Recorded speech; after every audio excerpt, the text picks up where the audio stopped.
Okay, so let's go through the answers for the Edexcel phototropism example questions. These are ones that you did for your homework. So what you're going to do now for subsequent homework is you're going to mark up your answers in purple. So they've been marked by me. So what I want you to do is add in correct answers. And I'd like you to add in any reasons, okay, why you didn't get the marks.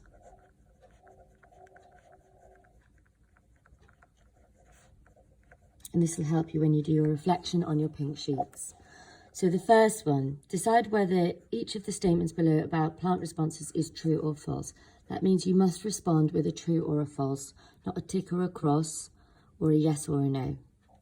So the first one, plant roots respond to water by growing towards the soil. Yes, they have positive hydrotropism. Water is found in the soil. This one is true. The next one, plant shoots will always grow towards gravity. We know that plant shoots have negative geotropism or gravitropism. So this one is false. Positive geotropism is the correct way in which roots respond to gravity. That is true. So roots will always show positive geotropism or gravitropism. Remember, it's the other term. And lastly, atropism is the way plants move away from a stimulus. That is false. Okay, so remember, it's a directional response to a stimulus. All right, so let's move on to question number 2. An experiment was set up to show the effect of light on plant shoots. The diagram below shows the results. Shoot 1 was untreated. Shoot 2 had its tip removed. Shoot 3 had a cap of foil placed over the top. So we can see here shoot 1 has bent towards the light source. Shoot 2, nothing has happened. Shoot 3, nothing has happened. The light source is over here. So A, describe and name the response that shoot 1 had towards the light source. So the first mark point that we had here is that you have to identify that the shoot has bent towards the light.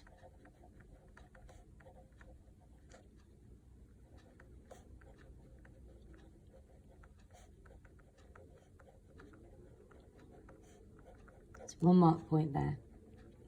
And then the second thing you need to do, because it's a describe, so this is my describe section, and then the second mark point is name the response. So the name of the response is going to be, obviously it's phototropism because it's a light source, it's growing towards it, so it is positive phototropism.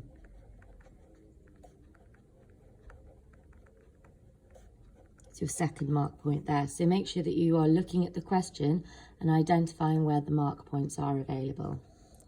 Okie doke, so let's move on to the next one. The next one is name 3 variables. Remember, variables are things that can change that must be controlled during this experiment. So this question is asking us to identify 3 controlled variables. So up to a maximum of 3 marks, acceptable answers were the type of shoot, or we would also accept the species of shoot, the age of shoot, the health of shoot, okay, the temperature, and the water levels. Remember, we can't talk about water concentration because concentration is the concentration of a solute in a solvent, whereas water is just a solvent. So one of the things that people did quite commonly on this question is they identified the light intensity or the distance of the shoots from the light. And they also identified the strength of the light. Now, this experiment has shown you a diagram and it shows that the light source is in a static position. I know it's not a terribly great diagram, but you should be able to infer from this that the light source is static, i.e. it's not moving, and it is of constant value, or at least it is the same value to each 1, 2, and 3 experiments, which are all running at the same time. So hopefully we got a couple of marks on there. let's move on to part C. So, which part of the chute detects light? Most people got this one right. The tip is the answer. Part D. Now, this is an interesting question because you had to really read it. So, what evidence is there for your answer to part C? So, we said that was the tip. Use the results of the experiment to explain your answer. So, this means that we are going to have to use the evidence from the previous question, which is these diagrams here, to explain our answer to part C. So it's quite a complex question. Let's go through. So let's start with chute 1. So chute 1, if we remember, this one here. So chute 1 has a tip and therefore was able to detect light.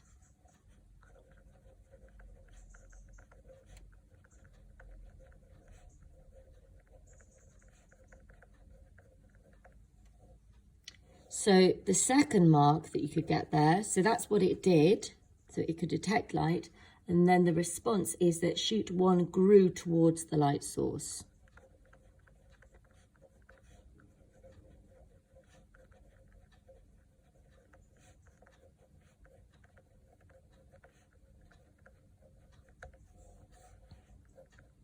Excellent. So now let's think about chute 2 and chute 3. So chute 2, if we look at that one, chute 2 had the tip removed and therefore could not detect light.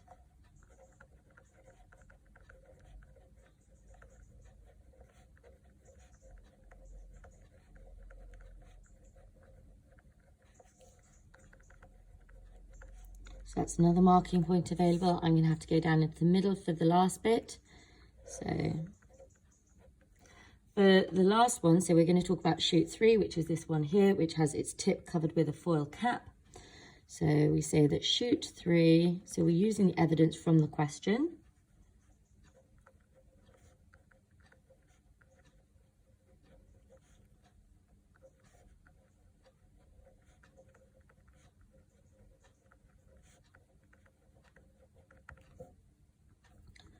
That's your last marking point. So there's only 3 available, but there are 4 marking points to choose from. The next one we're going to move on to is question E. One more marking point you can have.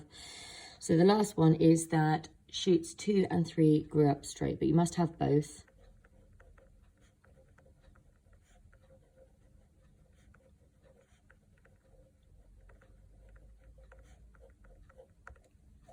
So part E, describe and explain. So that means you must say what is happening or what you can see, and then you must give a scientific reason for it. How a named plant growth regulator, oh look, lovely term, produces the results seen in chute 1. Now, we must remember a plant growth regulator is the same as a plant hormone for your exam board, and the only plant hormone that we have talked about is auxin. So this is all about auxin. We know this is all about auxin because this is what we've talked about in terms of responding to light stimulus. So let's have a look at the answers. You get 1 mark for each of the following points. You get up to a maximum of 4 marks. If you don't mention auxin, you can only get a maximum of 3 marks. So first marking point is that the chute produces auxin at the tip.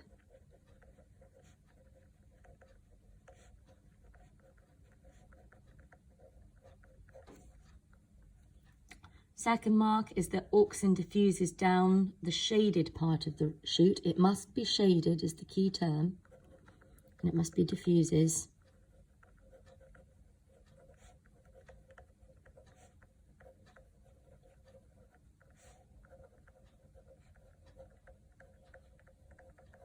That's your second mark point.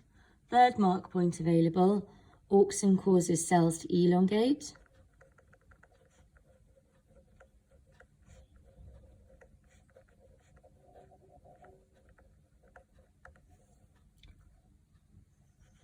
Fourth marking point.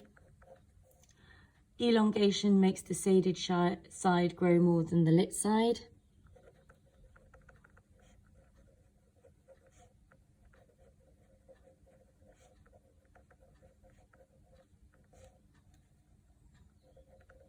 I will also allow extend.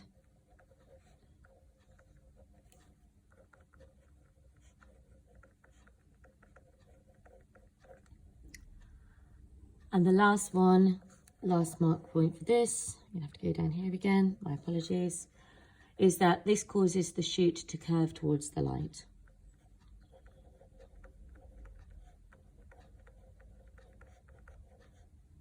Or bend, preferably.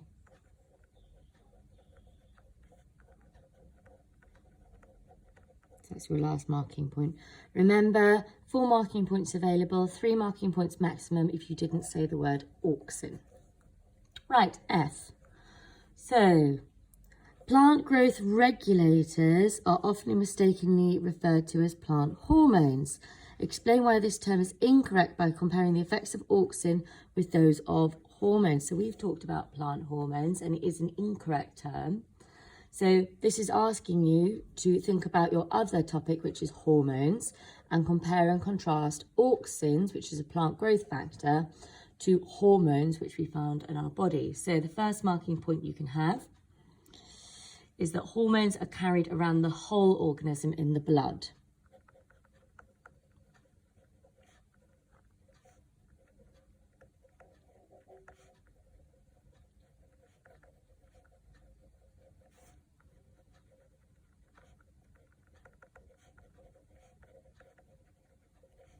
So that's your first mark point. So you must talk about whole organism and you must talk about in the blood. Okay, and the converse is whereas the auxins travel by diffusion. So the auxins diffuse to local cells.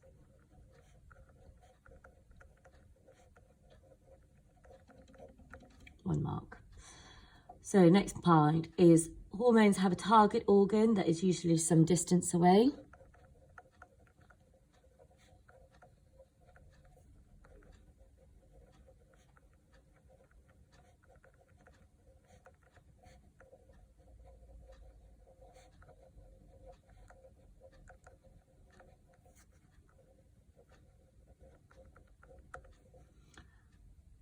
And then the converse is auxin has its effect on nearby cells.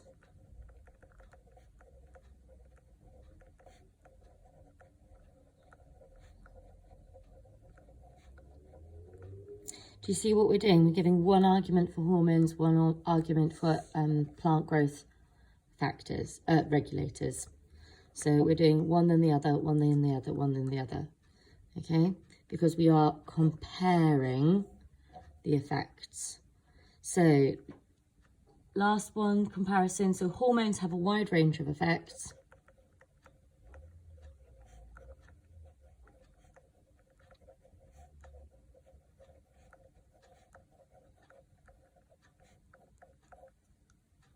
And the converse, auxin always causes increased growth or cell elongation.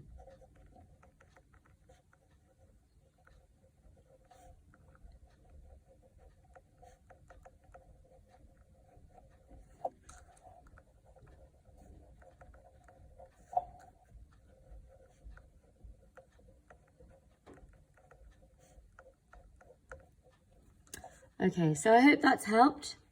And you can make your corrections from there. You'll need to watch the other video as well to do the other side of the worksheet.